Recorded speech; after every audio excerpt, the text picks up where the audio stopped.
दुर्योधन जैसे महाबली की सेना को पराजित करने के बाद महाभारत का विजेता बन गया, तो उसे लगने लगा कि ये तो उसका निजी पराक्रम है, उसके बाणों में बल है, पुरुषार्थ है। अर्जुन मन ही मन इस बात पर इठलाते हुए अपने रथ पर सवार होकर युद्ध भूमि से लौट रहा था। जब अपने शिविर के आखिर में पहुंच गए तो उसके रथ पर बैठे हुए मधुसूदन सारथी भगवान श्री कृष्ण ने कहा, पार्थ, रथ से नीचे उतर जाओ। उसने श्री कृष्ण से कहा कि माधव, आप सारथी, आप उतर जाइए, मैं भी उतर जाऊंगा। श्री कृष्ण ने कहा, नहीं मित्र, तुमसे कह रहा हूं, तुम पहले नीचे उतर जाओ।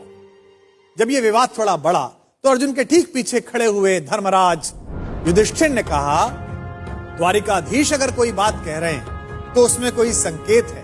अर्जुन को कुछ समझ तो आया नहीं। भ्रकुटी पर ताव देकर थोड़े अनमने भाव से अर्जुन रथ से नीचे उतर गया। अर्जुन के नीचे उतरने के बाद सब लोग जाने लगे तो कृष्ण जैसे ही रथ के नीचे उतरे,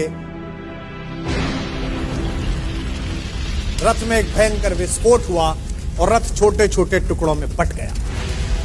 विजय का सिंहासन सामने देख रहा था जो अर्जुन, जिसके सिर पर विजय का ताज था, उस अर्जुन ने पलट कर देखा तो माधव मुस्कुरा रहे थे और रथ जल रहा था। अब उसे यह तो समझ में आ गया कि उसके सखा श्री कृष्ण ने उसे रथ से नीचे उतरने के लिए क्यों कहा, और उसे विस्फोट का कारण अब भी समझ में नहीं आया था। अब उसने विनम्र भाव से अहंकार का तिरोहन करते हुए माधव से पूछा कि माधव, यह क्या लीला है? कृष्ण ने मुस्कुराते हुए उत्तर दिया कि पार्थ, युद्ध के इस दौरान इस रथ पर कई दिव्य शक्तियों का प्रयोग हुआ। तुम पर जिन घातक अस्त्रों का प्रयोग हुआ उसका बचा हुआ असर भी इस रथ पर था जिस पर हम सवार थे। लेकिन वे सारे अस्त्र शस्त्र और वे घातक शक्तियां केवल इस कारण से काम नहीं कर रही थी कि मैं वहां उपस्थित था। अगर आज मैं इस रथ से तुमसे पहले उतर जाता अर्जुन, तो इस युद्ध को जीतने के बाद भी तुम जीवित ना हो।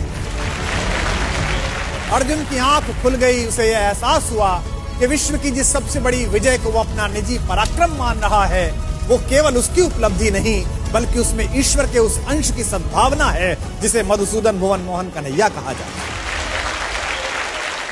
ये कथा ये बताती है कि सिद्धियों के मद में खुद को इतना शक्तिशाली मत समझो कि जिन्होंने हमें सिद्धियां दी हैं उन्हीं को आप आंखें दिखाने लगो। याद रखिएगा, आपकी प्रत्येक सफलता के पीछे कृष्ण जैसे ऐसे असंख्य लोग हैं जिनकी चुपचाप और अदृश्य शुभकामनाओं के कारण आप इस विजय रथ पर सवार हुए हैं। जब भी आपको यह लगने लगे कि आपने ये ऐतिहासिक उपलब्धि स्वयं की बुद्धि शक्ति के कारण पाली है, तो बस उन लोगों के बारे में सोचिए जिनके सहयोग के बिना आपकी ये यात्रा इतनी आसान नहीं।